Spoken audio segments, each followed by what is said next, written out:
Hi boys and girls, this is chapter 10, the final chapter in Encyclopedia Brown, Boy Detective. I hope you've enjoyed the chapters of this book because each one is like a mini mystery that you have to see if you can figure out in your head from listening to the text, or of course they give the solutions in the back of the book. So this is the last chapter of the book. It's called The Case of the Champion Egg Spinner. If you're not sure what egg spinning is, there's a picture of an egg spinning around on the end there. Okay. The Case of the Champion Egg Spinner. Mr. O'Hara made the biggest and best chocolate ice cream sodas in Idaville. He used a double helping of ice cream in each and every one. Encyclopedia went to Mr. O'Hara's drugstore on hot afternoons. When the detective business began to pay off, he went there on cool afternoons too, but he never thought he would one day solve a case sitting at Mr. O'Hara's soda fountain. A soda fountain is kind of like an ice cream shop. Okay. People who sat down at Mr. O'Hara's counter ordered a soft drink or ice cream. Sometimes they ordered both. But nobody ever brought his own food.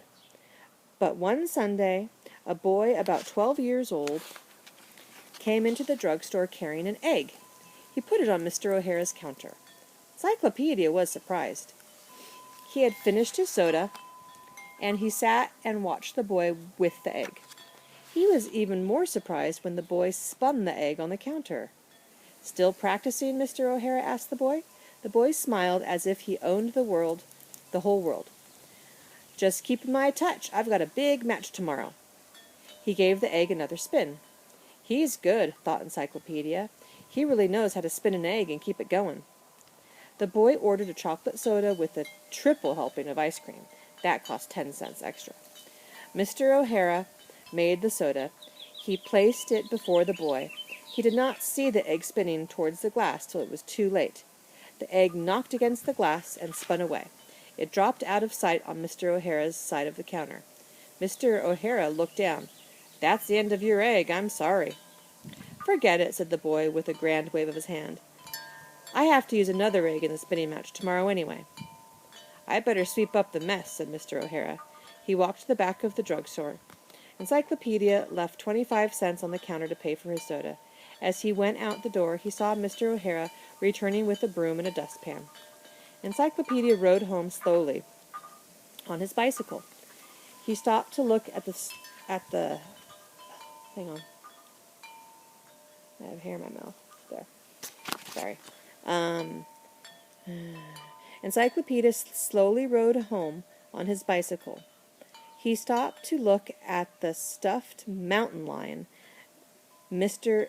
Ekstrom, the taxidermist, had just put in the window of his shop. The boy detective was in no hurry. It was Sunday, and the Brown Detective Agency was closed. As he turned the corner on Rover Avenue, he saw that something was up. Bicycles were parked on the front lawn of his house. Just about the whole gang was waiting for him at the garage. He made out Jody and Billy Turner, Charlie Stewart, Herb Stein, Pinky Plummer, and Sally. They looked as happy as 6 flat tires. It's not very happy. Sally greeted him. "The boys need your help," she said. "With what?" "With Eddie Phelan," said Charlie Stewart. "His egg beats everything." "Who is this Eddie Phelan?" asked Encyclopedia. "A human egg beater? Stop being silly," said Sally. "Eddie is the champion egg spinner," explained Pinky. "He keeps his eggs spinning longer than anyone else's." "The boys think he does something secret and unfair to win," said Sally. "Aw, you fear foul play?" asked Encyclopedia. "Be serious," cried Sally. "Eddie won everything at the last match. Pinky's glove, Jody's bat, Charlie's hockey stick, Billy's magic set, and Herb's jackknife." "There's another match tomorrow," said Jody. "Eddie is out to win Charlie's tooth collection." "And I just got 2 zebra teeth," groaned Charlie. "Mr. Ekstrom gave them to me for delivering Dr. Webster's stuffed sailfish Friday." Said Encyclopedia. "I never heard of an egg-spinning contest before. Who thought it up?"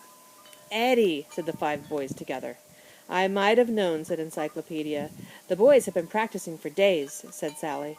But Eddie will walk off with Charlie's tooth collection just the same. And everything else, said Billy. This case smells rotten, said Encyclopedia. Where do you get the eggs? At the supermarket, answered Pinky. All of us go together. How do you know the egg Eddie got at the supermarket will be the one he uses tomorrow? Each boy picks an egg, said Pinky. He marks it with a pencil and gives his egg to another boy. That way we know no one can change the egg before the match. Who marked Eddie's egg? Asked Encyclopedia. I did, said Charlie. I made a double X on it. Tomorrow you'll have to signal to me, said Encyclopedia, before you start spinning. If the egg is the one you marked, raise one finger. If it isn't, raise 2 fingers. Got it? Got it, said Charlie. Now, where and when does the match take place? Behind the school at 9 in the morning, said Jody. I'll be there, said Encyclopedia, starting into the house. The boys and Sally felt let down. They had expected Encyclopedia to solve the case right away. Oh, stop worrying, Encyclopedia called to them. I have a pretty good idea why Eddie always wins. The next morning, when Encyclopedia reached the schoolyard, Sally rushed to meet him. She was breathless. I thought you wouldn't get here in time, she said. I couldn't find one of my sneakers, the boy detective said, looking around him. Sure enough, Eddie, the champion, was the boy he had seen in the drugstore. The case of the champion egg spinner is cracked, Encyclopedia said mysteriously. Eddie was smiling as he fingered the floured cookie jar that held Charlie's collection of teeth. Against the teeth, Eddie was putting up a football uniform. It was a better prize than 53 teeth. Pinky's used science kit, Judy's rubber boots, Billy's fishing pole, or even Herb's old telescope. The match is going to start, Sally told Encyclopedia. Charlie and Eddie got down on their knees. The spinning field was the smooth marble slab under the statue of Thomas Edison. Each boy handed the other his egg. Eddie hardly glanced at Charlie's, but Charlie peered at the champion eggs a long time. He turned it over slowly, then he held up one finger. Eddie hadn't changed eggs. He was using the one Charlie had marked. Ready? Asked Eddie, smiling. Do something fast, Sally whispered to Encyclopedia. Get set, Get set, Eddie called. Excuse me, said Encyclopedia. Is this a contest of skill alone? Huh? Said Eddie. Why, of course. Then you won't mind changing eggs, said Encyclopedia. Let Charlie have your egg.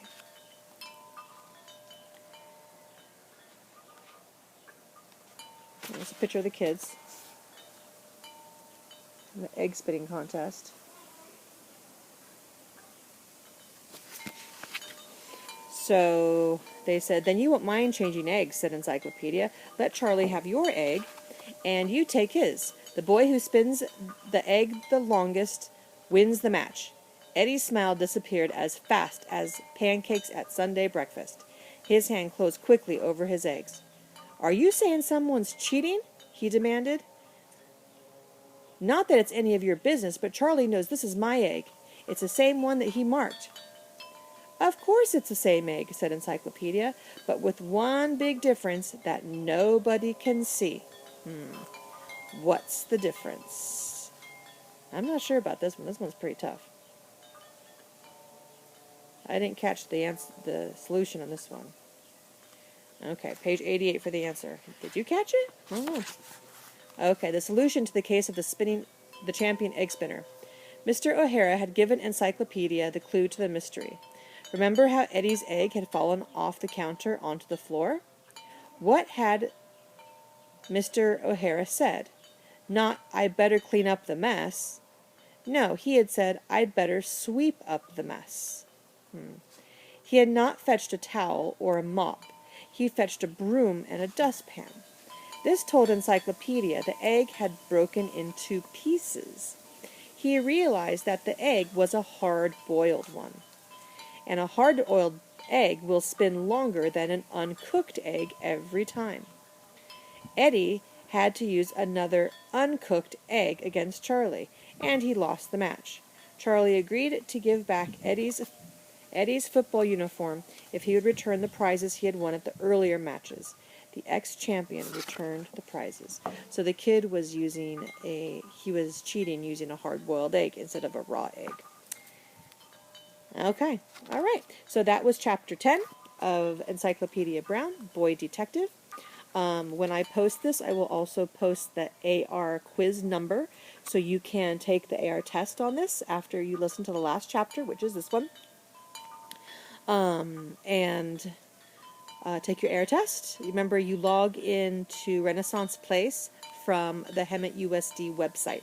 So you go there, then you go to students, then you go to elementary, and then it has all the links. So that's the only way that you can get in because it's a secured site.